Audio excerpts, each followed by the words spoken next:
Happy Sunday morning to everyone out there, and welcome to the Chronically Chill. Hope everybody's having a blessed day, and that you made it to church and that you had a good Sunday service. If you worship, and you know that you're just having a great weekend. My weekend has been somewhat eventful, but uneventful at the same time. Yesterday, I decided, because I was having quite a bit of symptoms, some epididymitis, UTI, and then on top of that, I was having some problems with my stomach from my pancreatic, exocrine pancreatic insufficiency thing that I'm facing now. I decided I would take some antibiotics to try to treat the epididymitis, and then try to go to the doctor early next week and maybe have an ultrasound and make sure I'm okay, and see what's going on there. That was probably not the smartest decision. I started another medication called Creon that affects the absorbency of everything that I take in. It helps my pancreas out. And I'd had some sensitivities in the past to macrobid. I was always able to kind of offset that with Benadryl, a little bit of Benadryl.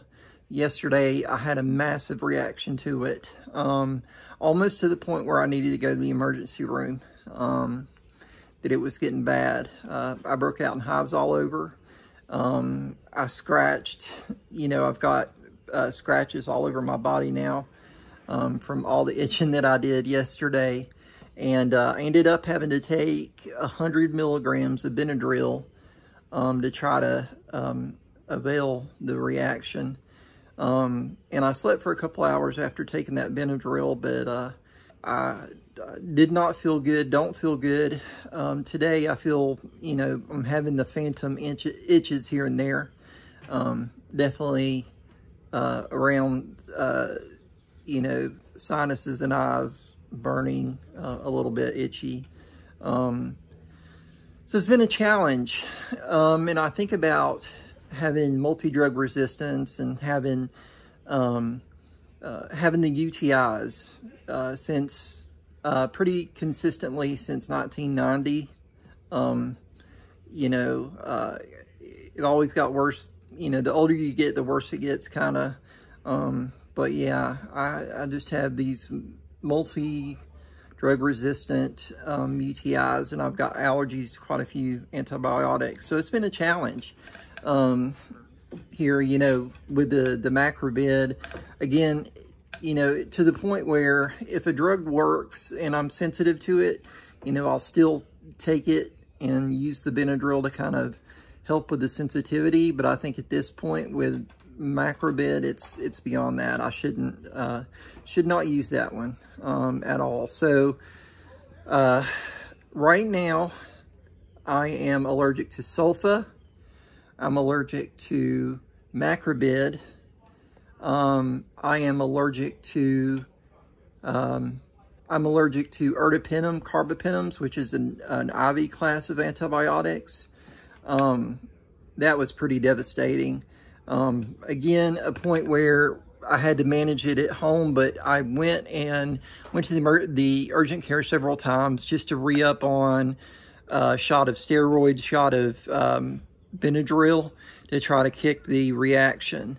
But I probably had angioedema, which is itching in my hands, which is really the start of my reactions. I probably had that for 2 weeks straight with carbapenems, or with ertapenem specifically. I was doing it at home. I had a PICC line, and I had been doing these boluses, these pressurized bags, which you can't buy in America anymore, because when we had the hurricane in Puerto Rico, it pretty much destroyed that factory. And now this very convenient, easy to dose home healthcare bolused antibiotics you can't buy. So that's not good. But anyway, I've had gentamicin. I'm still okay with vancomycin. I'm good with amikacin. I can still take. A lot of the IV antibiotics I'm still good with. It's just the oral antibiotics some I have issues with. So you'll notice that I didn't mention one major antibiotic, and that's penicillin. I actually had a challenge with penicillin, and I'm good with that now, which I'm very happy with. But for the UTIs that I've had, the unfortunate thing is, in most cases, not all cases, but most cases, the UTI is resistant to penicillin. But the good news is, if I get any other kind of, like, you know, abscess, skin infection, any, you know, strep, whatever, I've got, you know, penicillin that I can take. So I'm very blessed to take that, be able to take that again after so many years. So again, multi-drug resistance on top of antibiotic allergy is just, it's hard. Anytime I go, if I were to go to an urgent care and say, okay, you're sick, we're going to give you this or that, you know, I have to, you know, it's a puzzle. We've interfaced. I've had several infectious disease doctors that kind of helped out in kind of, you know, pointing me in the direction or helping to get on the right antibiotic when I've had some pretty intense or difficult UTIs. So that's been good. I've had numerous PICC lines, numerous IV antibiotics in home health care, in hospital care with antibiotics. You know, it's been a crazy, crazy associated thing.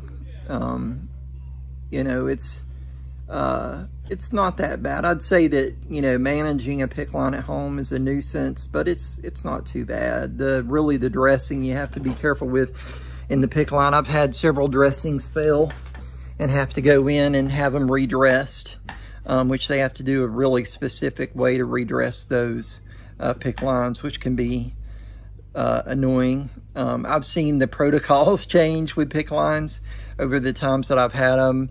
I've had them where it was like, you know, you go in and they have to put on hazmat suits and all that, or essentially hazmat suits, but, you know, PPI from head to toe, and to come in and put in a PICC line because it goes directly to your heart. And if you were to get bacteria, you know, in the line, if you were to casually do it, you could kill somebody pretty easily from doing a PICC line. So they went from that to kind of a modified protocol for that. I've actually had it, you know, the modified protocol was kind of interesting because, you know, I went from having the head to toe PPI to, you know, being in a infusion suite and just having a curtain and some PPI on a nurse who did it. So that was interesting. So again, multi-drug resistance, having reactions, being on antibiotics since the 1990s off and on, it's been a challenge, to say the least. Part of the reason, you know, that I'm disabled or on disability is because of all this, that it just doesn't, it's so difficult, and it's so, the infections are colonized. You know, essentially I walk around infected all the time, but symptomatic and infected and symptomatic are two different concepts. So you might find yourself infected, but you're non-symptomatic. You might find yourself symptomatic, but you're not raging an infection. So you have to kind of weigh that out on what you're going to treat. It took me a while to learn that too, and I learned that from an infectious disease doctor, that you don't treat everything just because it's an infection. You only treat it when it's symptomatic. And I've been kind of riding the line in sepsis a couple of times, running fevers and things like that, but I haven't ever stepped over into any kind of shock situation, thank God. Being very blessed with that. So many of you know me probably don't realize that, you know, I've been through that. Honestly, if you worked with me in the past, you probably picked that up when I would come in with PICC lines or IV ports or what have you, that something was going on with me. And again, always, you know, my employers at the time always made the accommodation for that, which I was happy with. But I just wanted to come on and let you know this morning that yesterday I had that devastating kind of all-day ordeal with the macrobid, and that's again on my do not take list. It was on my sensitive take with Benadryl, and now it's done for. I'm not taking it ever again. So, but I hope again everyone's blessed this Sunday morning and that you're enjoying your day with family. I've enjoyed talking to you. Thank you for your time. Again, if you get the opportunity to check out my other channel, The Park Bopper, and I've just dropped 2 new recent videos on there. I'd really enjoy that if you went on there and watched, liked, and subscribed. It would be great. And I appreciate your time, and I hope, again, you have a great weekend.